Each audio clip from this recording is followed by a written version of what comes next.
My goal is to talk about what I think are 7 major discoveries over the last 64 years that changed our thinking in major ways, or should have. But in any case, about one a decade, and that's a slow pace. But each one of these, despite the slow pace, took a long time to digest, and some of these discoveries have not yet been fully assimilated, not yet, in my mind, fully digested as to their implications, let alone accepted. So there was lots of skepticism about these discoveries. There were lots of arguments. I'm going to spare you the details. I'm not going to tell you history. This is not a storytelling session. Instead, I'm going to focus on what it looked like when the dust settled at each of these points. And what's interesting to me about it is that these discoveries, they're so unexpected. They're not based on any theories. They're not always the work of dream researchers or psychologists. They are often accidents or byproducts. But they all happened in controlled research kind of settings, scientific settings, by people who have been trained in physiology, medicine, or psychology. They were not just out of the blue. But I do say they're surprises. And if they're surprises, why? Well, because the mindset we had, those of us that started out in the 1950s. And so in the 50s, what was it like? What was in the air? What was, in the word American psychologists use, what was the zeitgeist, the spirit of the time? I call the view, generally speaking, psychodynamic.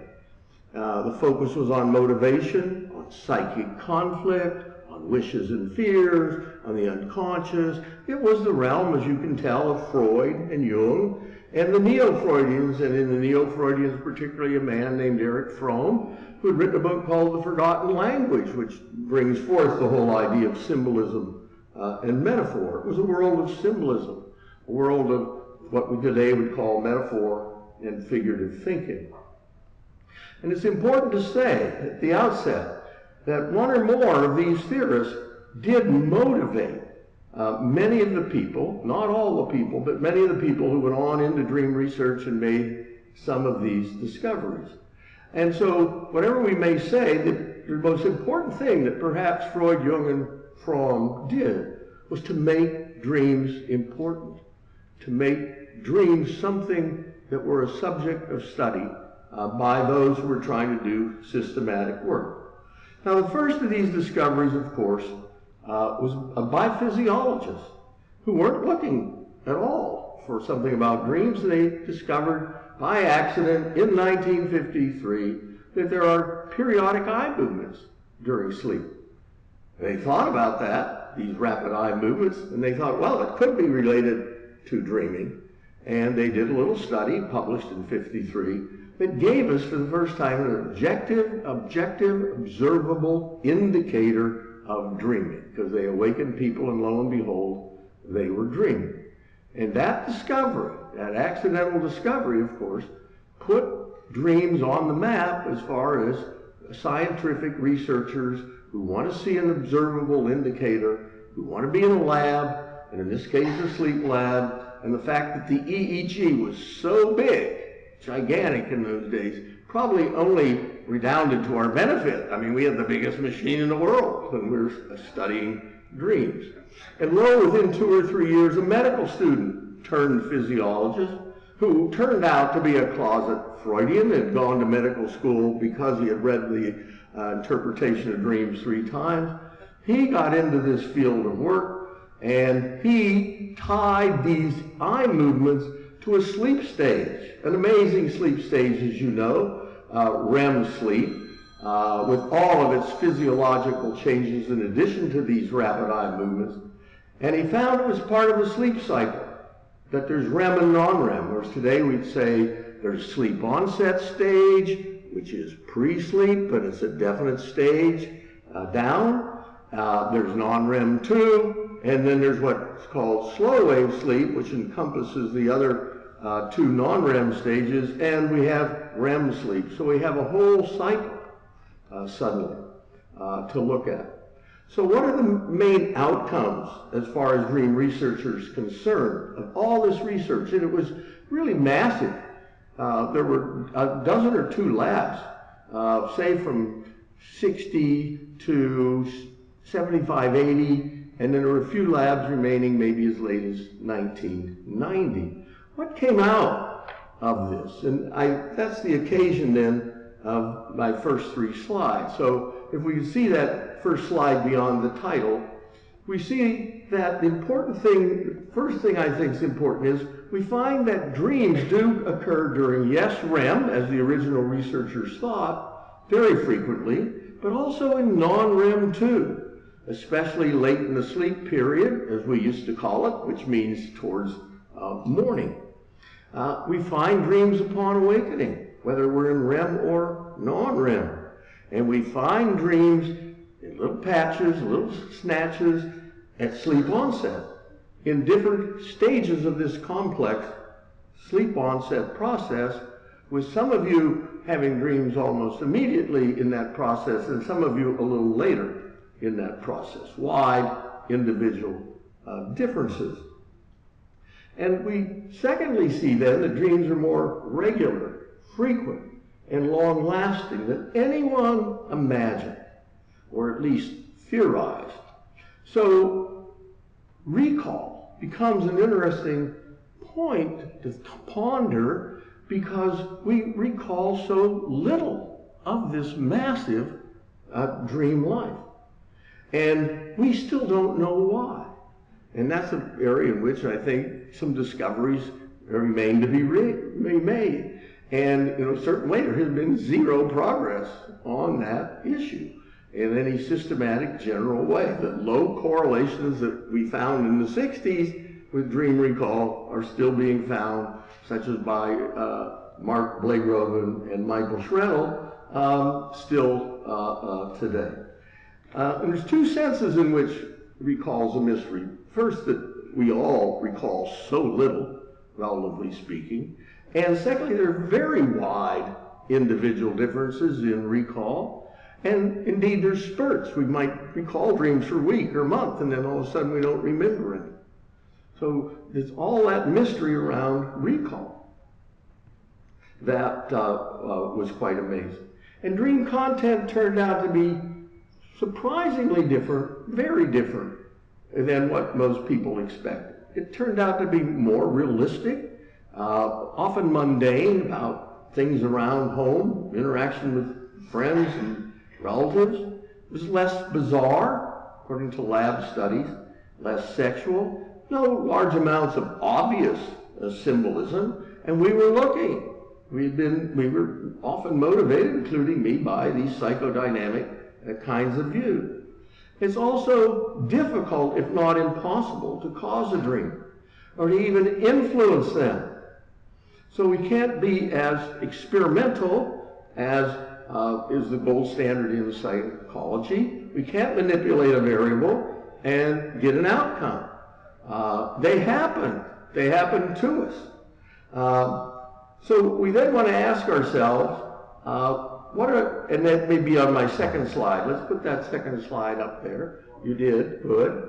And thirdly, I want to turn then, what are the implications of all these findings, which is the topic of the next slide? And I think these implications are major, as I said, when the dust had settled, because dreaming is not tied, I'm making this generalization, it's not tied to any one brain state. Not tied to any one brain state, which you'll see what I mean when I come to the end of my remark. So there's one necessity, I claim, for dreaming, and it's simply an adequate level of brain activation. An adequate level of brain activation. And the contrast here, key point, is that there are few or no dreams in what is now called slow wave sleep. So it's sleep onset, in non-REM 2, in REM, right at morning awakening, we have dreams. And these are all a little somewhat different. It's also major that dreams are imaginative. They're so, all of each one of them is different and original, but they are, as I said, largely realistic largely about people, other people we know, and about our interests. There are things in everyday life. And as we will see that, again, more detail in just a minute. So today we say, in psychology, dreams are simulations. In our mind's eye, I ask you to look at your living room, in your mind's eye. And you can see your living room, and if I could ask you to then count the windows in your living room, you'd kind of go around. Oh yeah, there's that one, that one, that one. And I can say, put the furniture in there. Now, just think of your last interaction in your living room. Oh yeah, I was sitting with these friends and so on. You can call up, you can imagine, you can simulate, you can create that scene once again. And so psychologists talk frequently about simulations. So this concept of simulation is something to keep in mind for later in my remarks here tonight, in terms of some other unexpected kinds of studies. Well, I turn now to the second, what I think, major discovery, and that is a lot of findings on the systematic findings on dream content, based upon collecting large samples of dreams from everyday people inside and outside of laboratories, including sometimes people who slept in the laboratory and then also contributed dreams that they wrote down outside the laboratory, usually at home. And these large collections of dreams, which number into the thousands, have been studied with various methods of quantitative methods, we would call them, which involve specific categories on the one hand and rating scales on the other. And we're basically, all of us, using those kinds of methods if we're doing content analysis.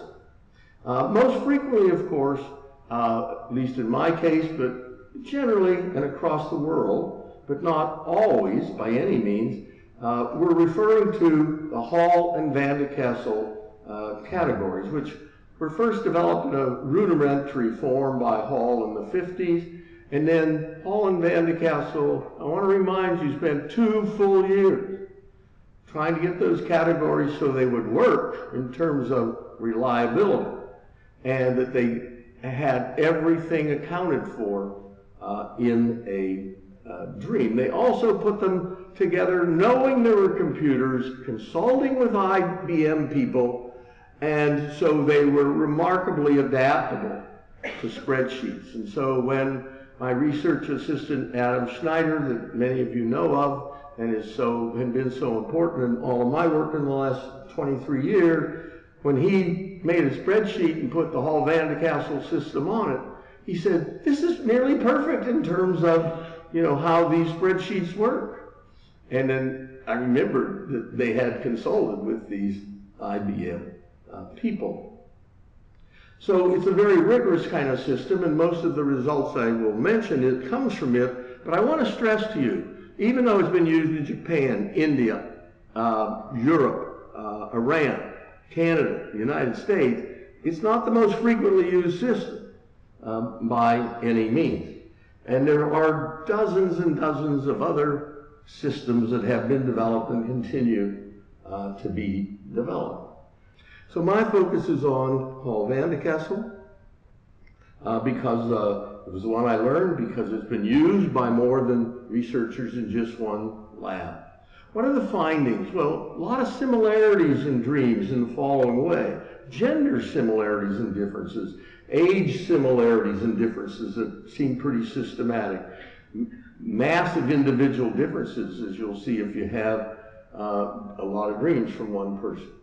I'm just going to use one example here, and that's the example of gender similarities and differences that are seen partly on the next slide.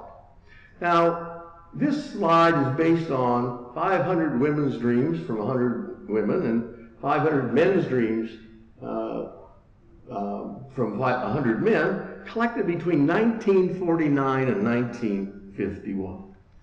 And those results have been found often, that is, they have been replicated. And I want to tell you honestly and fully, that was a surprise. In the late 60s and early 70s, we were very nervous. These norms are getting out of date. We do believe in culture and its tremendous impact on human beings and national differences and so on. And so what happened was that in the 70s, out of the blue, in the late 70s, a psychologist at the University of Richmond offered Hall dreams he had collected for his own reasons from his students, men and women. And one of our great students helped us code those dreams, and lo and behold, they matched the norms. That was surprising. And in 1985, somebody many of you know or may remember or have heard of, Veronica Tomei, my former undergraduate student, went to UC Berkeley, and they said, we don't believe those norms, and she had to replicate the norms, and she did with women. We're talking about Berkeley, 1985, wild, crazy, freaking place, right? Those 100 women were right on the norms, blew us away. Asian Americans in that sample, Asian American women, just like the Euro-American women. And there have been others. And the dream, gender kind of norm dreams are not dissimilar by much in other countries. So they do give us a serious kind of starting point. Let me start with something that's not on the slide. It's made possible by spreadsheets. And that is, we can ask ourselves about the negativity and the positivity of these dreams, as defined as follows. I define a negativity in a dream as an aggression, a misfortune. That's bad things that happen out of the blue through no one's volition. Tree falls on you. You can't find your keys. Failure, negative emotions. Those are negatives in dreams. Positives in dreams: friendliness, good fortune, success, positive emotions. 77 to 80% of the norm dreams have at least one of the negative elements in them. 53% of the dreams, for both men and women exactly, have at least one good, positive element in them. It's quite a contrast. One of my students put it in a phrase I'll never forget and always use. You know, she said, I think, after doing her study, she said, I think dreams are worst case scenarios. But I think for most people, just a whole lot of their dreams are worst case scenario. Now, we can be more specific, and that's what's on the slide about similarities and differences. We can see, for instance, at the top, or first, let's start in the middle, where we see the rate, the ratio of aggressions to characters. And we see the rate of friendliness to character. How many aggressions are there in your dreams per 100 characters? How many friendlinesses are there in your dreams per 100 characters? They're not that different. And there's other kinds of examples on important issues of where they aren't that different. But there's some that are dramatically different and fairly consistent, it turned out, in many different samples. One we call the male-female percent of all the characters that are named by gender. What percentage of them are male? What percentage of them are female? And to our surprise, no one expected this, no one predicted it. 2/3 roughly of the characters that are gendered in men's dreams are other men. But for women, the figure is more like half and half. And so Calvin Hall called that a ubiquitous sex difference. And I'm still working on all of you to straight the distinction between ubiquitous and universal. Because something can be ubiquitous and it's not necessarily universal. And the male-female percent is not universal. It's been found to be different in a few samples, and so that makes those samples important if we followed up, because we'd say, why are they different? And maybe we'll find a new variable to put into the equation. We also see that men and women differ pretty dramatically on physical aggression percent. What percentage of all their aggressions in their dreams are physical? Men high, women much lower. But if we get to dreams that are kind of rejective and exclusionary, like, no, you can't come with us, or I don't like that dress you're wearing, or this kind of thing, women are much higher on that particular variable. Now, as we see in the next slide, there are patterns cross-culturally, similarities and differences. For instance, there are many of the same findings that I've already said on the male-female percent. But everywhere in the world, with one or two exceptions of samples we have, and that includes ones collected by anthropologists long ago in foraging and pre-industrial agricultural societies, there's more aggression than friendliness, there's more negative emotion than positive emotion, and so on. There's also differences on animal percent. And lo and behold, in these people that I would call, quotes, closer to nature, how many of you have, shot a lion lately? How many of you have run from a cougar? How many of you have been hunting for your dinner? Lo and behold, they have a higher animal percent than we do, and that then raises their physical aggression percent. And we also know that of all the societies that have been studied, Americans have the highest physical aggression percent. Could you imagine that? The society that has the highest murder rate of advanced societies also has the most physical aggression in its dreams. There's even a dramatic difference with its very close neighbor, and the best comparison to know how Americans differ, that's with Canada. So, and certainly with all the European samples. Now you may say, oh yeah, okay, cross-cultural similarities and differences. What I want to emphasize to you is there's implication to this. It took us a while to realize, and this gets back to the issue of culture. Why would these dreams be so similar?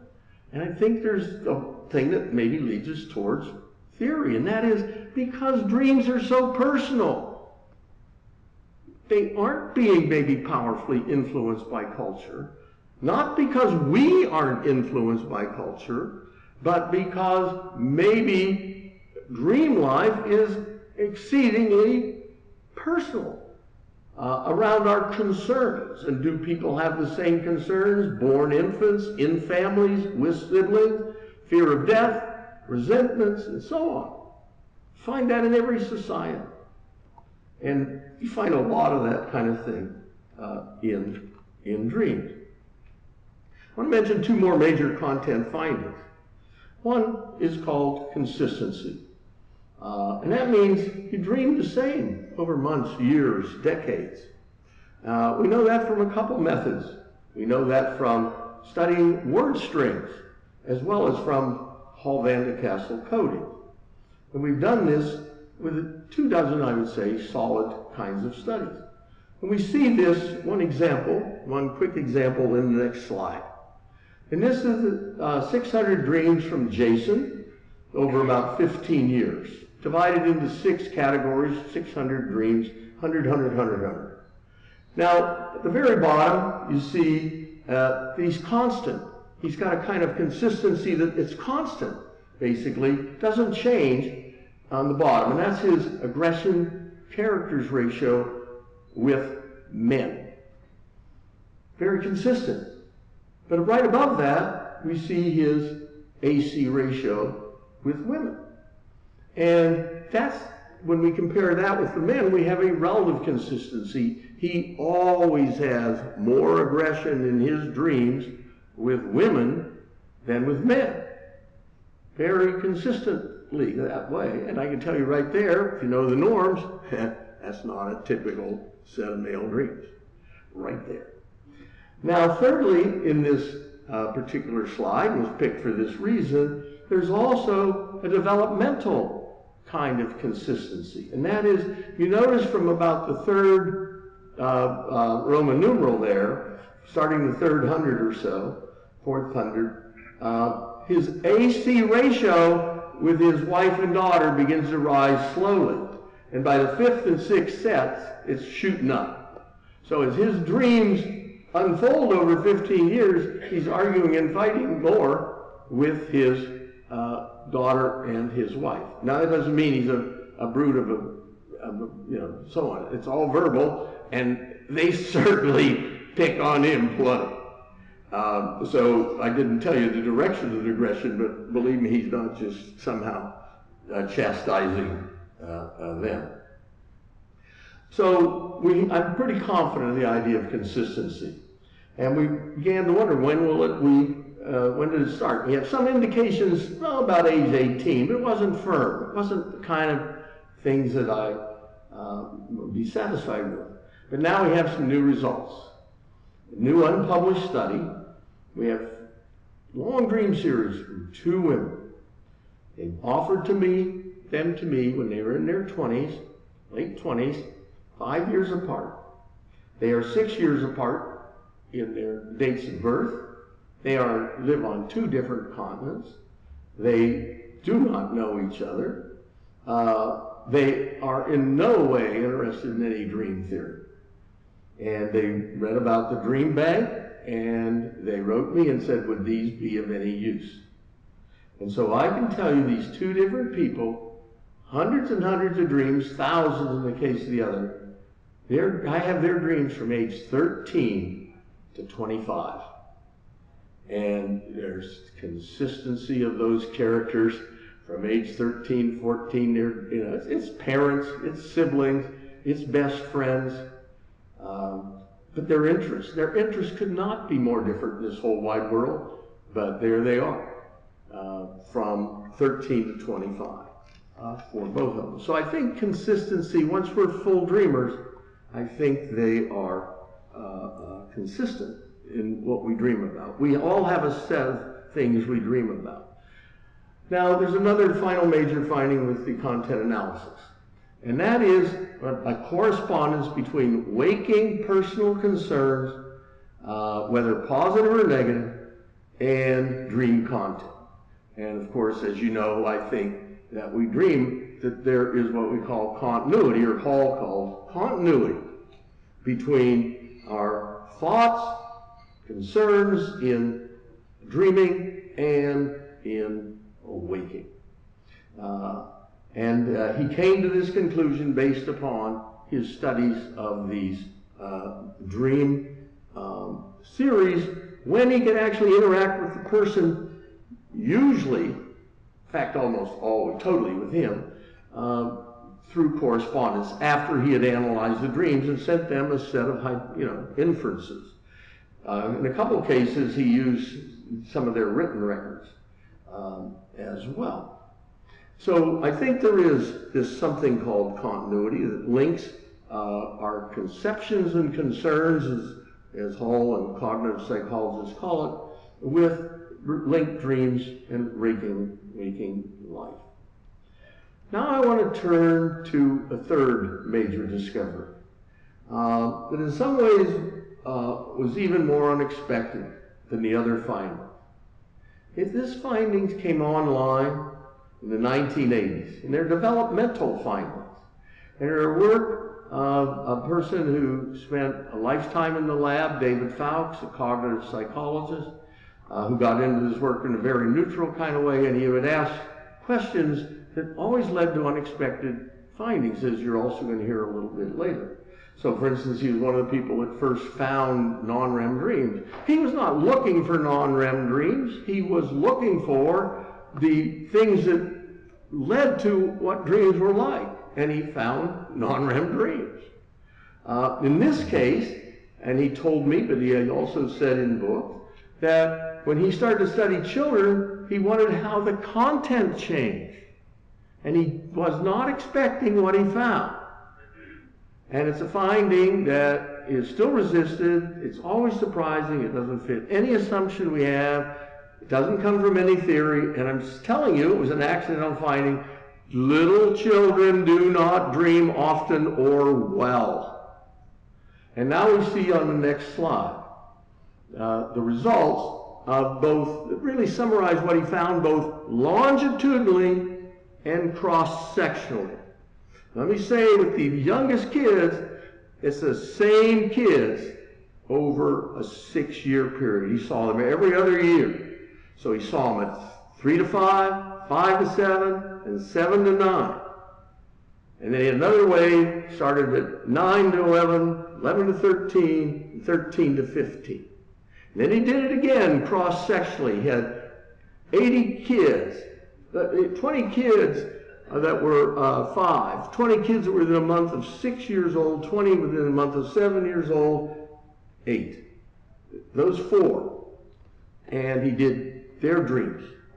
And he got basically the same results.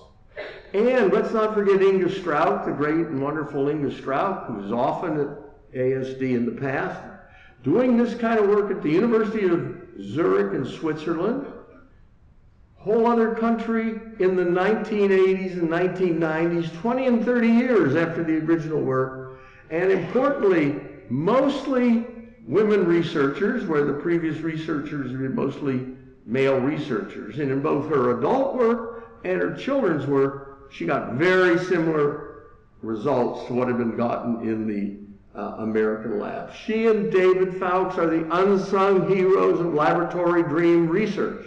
They have done incredibly important work that's foundational, I think, for our understanding of dreams and for our development of a theory.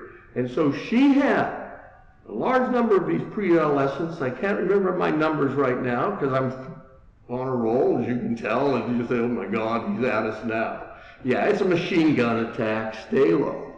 And so she had those kids and she studied the 9 to 11 years old and so on. And like Fowkes, she concluded kids have adult-like frequency and complexity of dream at age 9 to 11. So hold on to that for a little bit later. And then she has their findings. Her findings are very similar to his findings. So that then becomes a major kind of finding. Now, as I say, it's been something that people have not been crazy about. So I want to tell you a new little finding or angle if you might want to rethink anything on the basis of what I've said tonight. In the last 2 years, I've delved into the developmental psychology research literature. And this is awakening studies by people, great researchers, experimentalists, who know nothing about dreams. They know zero about dreams. There's nothing in their books about dreams. I have a great set of developmental psychology colleagues. They know nothing about this work by David Fowkes. Zero. And these findings come from all over the country. They don't come from Santa Cruz. And so on the next slide, it tells you some cognitive capabilities that little children lack. They only develop these capabilities by ages 5 to 7. And so narrative skills, what does that mean? Can you go through an event and can you then tell about it? And so one example that I like, the little children were brought into a lab room. It was a kitchen. And they baked a cake with the experimenter. And then they left and they told their mother. Mother asked, what did you do? Could they tell their mother what they did? Well, a narrative is when you can put together two pieces of information in a temporal sequence. We put some flour in a pan and we stuffed it in the oven. You know, that's a temporal sequence. It has these two events. But can they go on to say, and it cooked for 10 minutes, and then we did this, and then we put icing on, and then they can't do that. They can get 2 or 3, and it gradually improves. And there's about 11 steps to this, and we can't do 11 steps until we're 9 or 10. And when Fowkes studied dreams of these children, and he counted the narrative sequences, they only gradually improve in terms of narrative sequences. We assume everybody can imagine, but kids only gradually are able to imagine. And they can't do really good imagination until age 5 or so, when they can all get together and say, well, you be mommy. No, I don't want to be mommy. Okay, then you be the sister. Okay, and I'll be the aunt, and you be uncle. Okay, we're going to do this. they can imagine these roles and play these games that are totally out of their imagination. And then there's the strangest thing of all. And it's been done mostly by a psychologist that you can read popularly, Alison Gopnik at the University of California, Berkeley. And she's written on little children and how they think, op-eds and in books. And she says that basically little children do not have an autobiographical self until they're 5, 6 years old. That is, they know what a zoo is, and they know there's giraffes in the zoo, but they don't really have a memory that the other day we were at the zoo and we saw a giraffe. And part of the way they learn it is the next day you say, remember we were at the zoo? Oh yeah. And did we see a giraffe? Yeah. What did you do? Did you pet it? Oh yeah. And so interactively, these cognitive skills in our social interactions, and we develop an autobiographical self. And finally, how can we do visual imagery? You can all generate visual imagery. If I asked you, as I did before, imagine your living room. You know, imagine some picture. You can do it. But the fancy mental rotation study kind of things are done with adults, when they're done with these little kids, they can't do them well till 8, 10, 11 years of age. So they're lacking cognitive skills that also are probably necessary for dreaming. So I think that's a third discovery, and it changes a lot of things. Now I want to move to the fourth and fifth major discoveries. They happened in the 1990s. Again, totally unexpected. One of them really not quite by dream researchers. They were interested in waking cognition. And that was the first one that involves the neuroimaging of the brain. Now this was dependent upon the development of new technologies, PET scan and fMRI. And I'm not going to try to go into it or pretend I know in depth. But basically it allows you to track blood flows. And the blood goes where the action is, you know. And so you can trace brain patterns through these technologies. And so somebody said it. I wondered basically what REM sleep looks like, and they said, I wonder what non-REM sleep looks like, and so on. And lo and behold, they found a pretty distinctive network, a REM network. Only part of the brain is reactivated during REM, which nobody really expected. And it was a surprise. And there were certain specific areas. The medial prefrontal, I'll just name them because they're in a couple of minutes. Medial prefrontal cortex, temporoparietal junction, temporal lobes, areas in the temporal lobes. Oh, interesting, you know. We didn't know what to do with it fully, but we knew there was a REM network. Now, right at the same time, in fact, before, another study was done, was totally different, totally the same results. This was motivated by Freud and Freudianism, and this is a man named Mark Solms at the University of Cape Town. He's a neuropsychologist to begin with, and he had the brilliant, simple idea, the kind you say, why didn't I think of that, to go into this neurology clinic that's taking in people that are having brain problems. They think, you know, they're having bad headaches or they're flashes, whatever they may have, or they've just been in a car accident.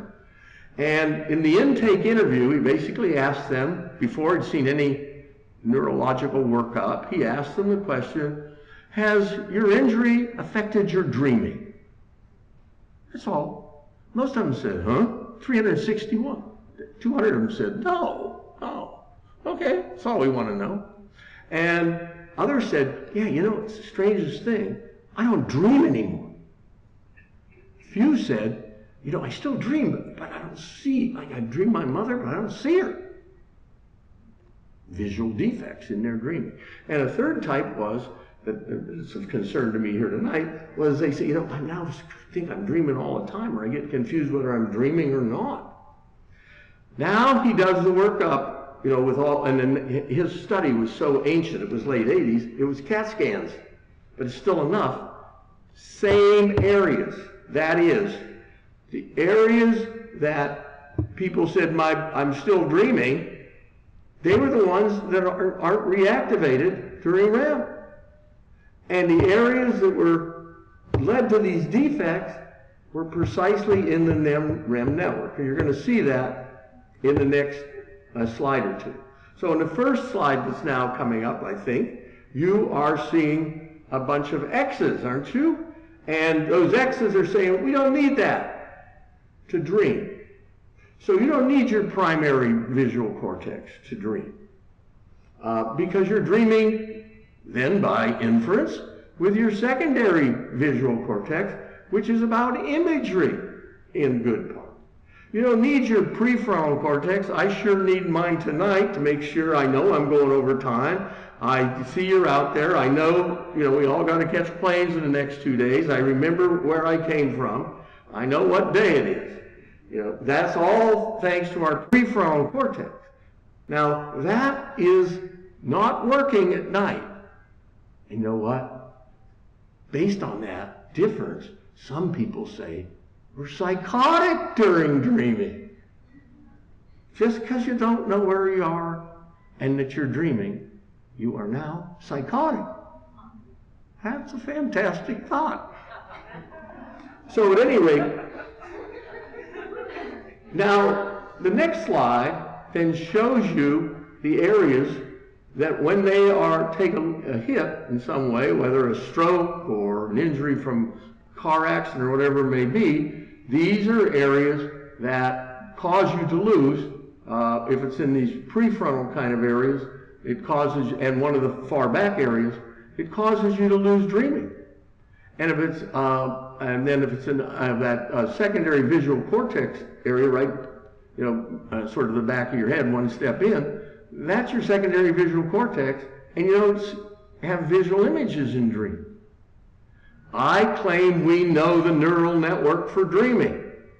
That's the neural network for dreaming found through those images in labs and through these lesion studies. And furthermore, for we that want to be psychologists about it, we need those lesion studies because they tell us they're not dreaming. They tell us, I am not dreaming, or I don't see the pictures. That's what we need, is that verbal report to know that we are on the psychological level and not just the neurophysiological kind of a level. Well, I scurry on, believe it or not, picking up speed here, because the next era followed very quickly. No sooner were we assimilating this idea of a neural network for dreaming than there was another totally accidental, serendipitous discovery. These neuroimaging people were now very busily studying all of the old concerns of psychologists on tasks, on how we do things. And so they're showing people red dots and blue dots, and you have to push a button when a certain dot comes up, or when something that's atypical comes up, and so on. And so, but beforehand, you've got the person, you've got to put the electrodes on them, and so on and so forth. So we say, just relax, while we got to finish testing our equipment. But they got the machine turned on.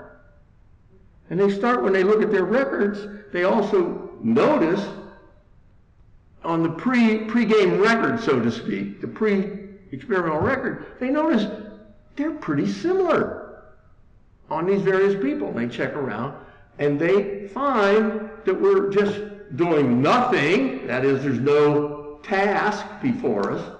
We're not being bombarded with some stimuli. When our mind drifts, there's a network for that.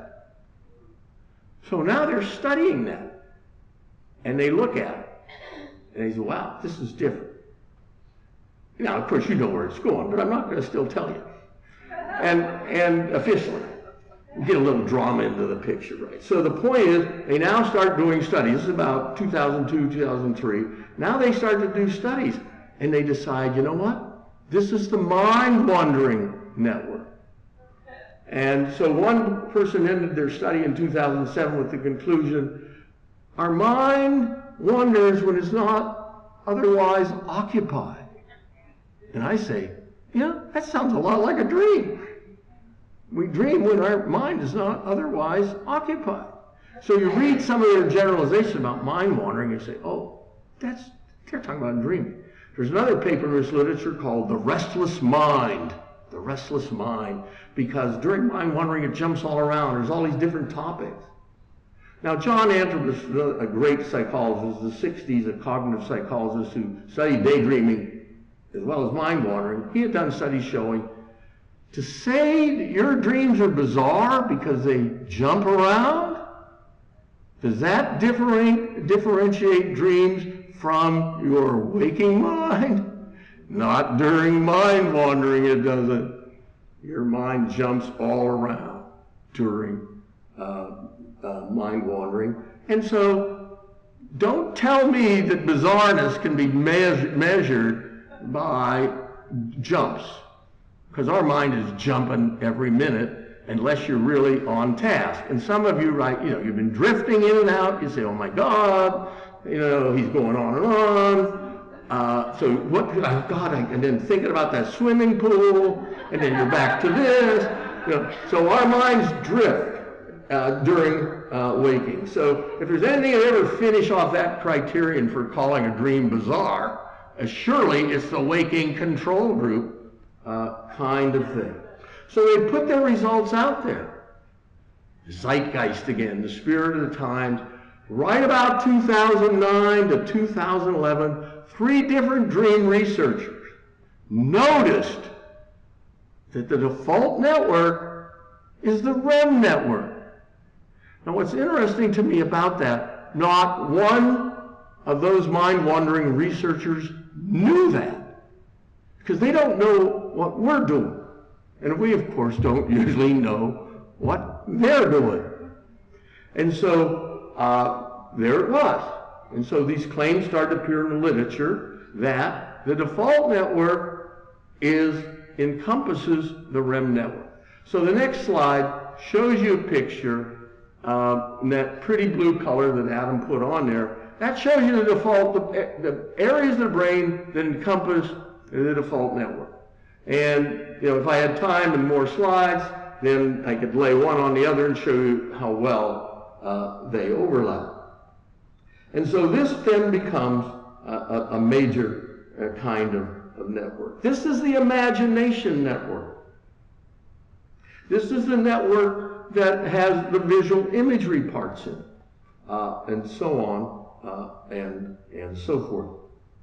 Now, one of the things that I then want to say is that I'm now going to tell you about the 7th discovery. And even though I've been going chronologically, I've held out on you. There was a 7th, what turns out to be a major discovery in the 70s by David Fowles in his lab, and nobody knew what to do with it, including David Fowles, although he wrote about it. David Fowles was doing some studies of participants that were going to be in a night study. But he wanted them to really be able to focus on the last thing they were thinking when he said, what's going through your mind? So he brought them into practice during the day, hooked them up to the EEG, put the EMG, the muscle, because that tells you when somebody falls asleep, really well. So at any rate, he then put them in a mildly darkened room. And he said, what I'm going to do is every few minutes, I'm going to say, what was going on in your mind? That's all I want you to do is report that, okay? Here's his results on the next slide. 20% of the time, 19%, those people were dreaming. He was not looking for that. It's an accident. He couldn't believe it. He did it twice more. And look at that. If you look at that, he also uses the word mind wandering. So he says 38% of the time they were fully alert, thinking straight on.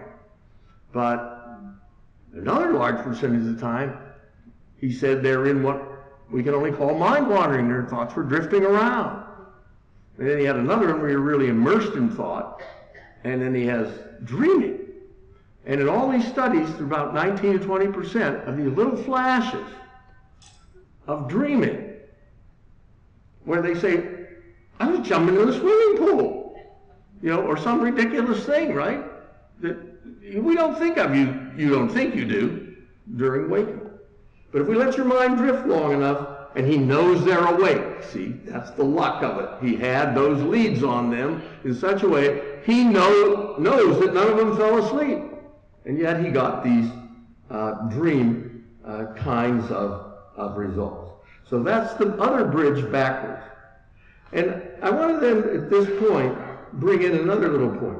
Just as dreaming can occur during waking, on the next slide, you're going to see an example of mind wandering during sleep. And this is a quote from work in a great lab by a great dream researcher named Alan Rechthoff, 1963.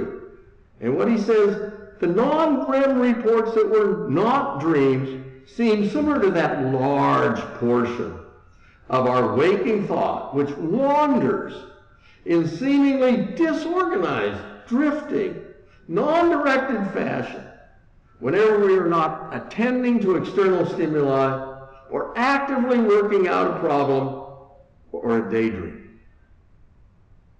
So what he said is that there's conditions during sleep when we mind wander, and there's conditions during waking when we dream. And that's what we have to then look at. And I predict to you that with the new imaging technologies, including a new one that I've only learned about recently, which is why it's good to stay in touch with people younger than you are, respond to their emails, interact, you learn about infrared spectroscopy, which is a faster, better, cheaper way to look at your brain. And I predict that somebody is going to do a study in which they have a little cap on for NIRS, and they're going to say, I just want you to relax. We're going to sit here for a few minutes before we start the experiment, or some ruse like that. And they're going to be watching on the screen. And they're going to see certain areas come up, and they're going to say, tell me what's going through your mind. They're going to use Fouts' study. They're going to replicate Fouts with this cheaper machine. $80,000 versus millions. And they are going to find the neural network for dreaming during waking. And that's the perfect time to find it because you're more alert. It doesn't take you 2 minutes to struggle out of sleep and kind of remember what's going on. You're more alert.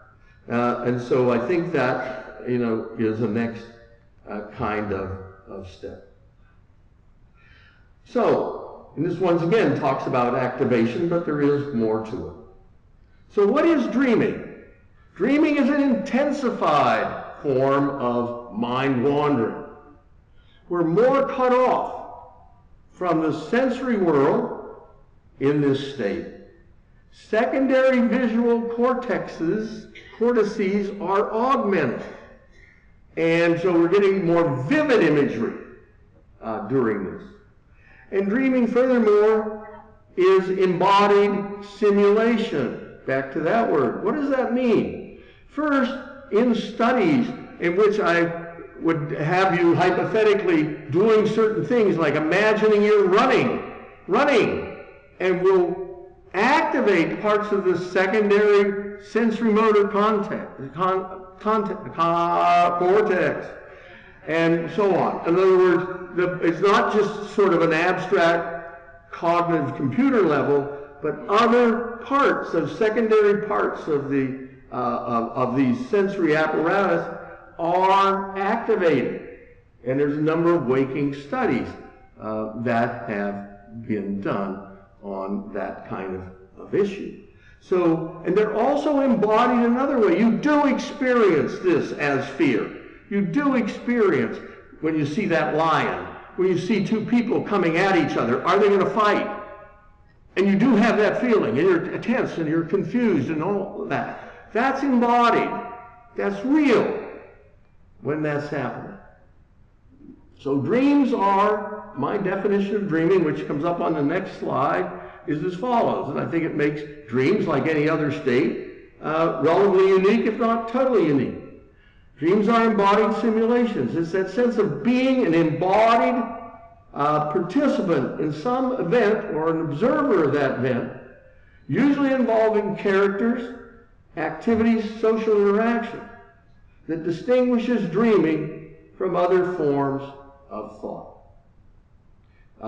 When you're seeing, when you're walking, when you're experiencing emotion in dreams, the relevant secondary cortex is active, I said. Not just the areas for, quote, in an abstract way of thinking.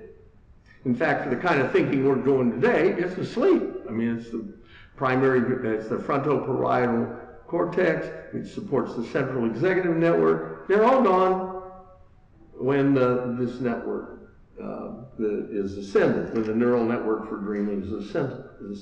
So when does dreaming occur? It's not just a level of activation. On the next slide, they're put together, when do you have dreaming? And you'll notice, of course, it doesn't say sleep. It says you have dreaming when you have a mature and intact neural substrate that can support the cognitive process of dreaming. Now that's a qualification that allows for what? It allows for lesions, and it allows for cognitive development in children. Secondly, there does have to be, what I've said before, an adequate level of cortical activation, which is provided not just by one system from the brainstem, it's provided by many systems from the brainstem, plus part of the cortex. So we have multiple arousal systems in human beings. And we're not going to find necessarily all of them. In fact, there's one that is unique to human beings. Thirdly, we see that we have to exclude external stimuli. And we think we know the area of that. It's called the thalamus, and it's in the gating system for sensory input. And if it puts up a gate, it's not going to get through and register. Fourthly, you need imagination network, which is a cognitive process. The fifth thing is we have a loss of conscious self-control. And that's when we know, I think we know when that is. It's a hypothesis, but it's when the central executive network, whether because of sleep-inducing neurochemicals or because you're bored, whatever it may be, when that gets less active, the attentional networks also become less active, and then the default network goes up. In other words, these brain networks are constantly changing in their degree of activation and in their interaction pattern. And so there's a certain point when the default network is ascendant and all of the alert networks and so on are down. And so at that point, some other highly visual networks come into play, stronger than they do during mind wandering. So I want to say to you, we dream with an augmented, that means some extra, portions, that means not all, of the default network. Okay, all this presents us with some great possibilities, very liberating. If dreams intensified mind wandering, then our home is in the world of neurocognition of mind wandering. We're in the world of non-directed thought, which is now being studied. And they talk about mind wandering and daydreaming, but I think we have to add the idea of dreaming to that network. So I think new findings have given us a potential home. Now, these things all raise lots of interesting theoretical questions about past theories, about new theories, about adaptation of dreaming. This is obviously not the time. I never planned to talk about it. It would be impossible in any case now that I've talked this long. But I want to mention to you in the next slide a possible place where you can read about these issues. And in this book, you will find a presentation in detail of this positive case that I put out, that dreaming is mind-wandering, based on embodied simulation, and located in the default network. So in closing, I would like to say that dream researchers of the world should unite. Dream researchers of the world have a new home. Dream researchers of the world have only the shackles of the past to leave behind. It's time for us to move through the gates of horn and ivory and into the world of neurocognitive, mind-wandering psychology. Thank you very much.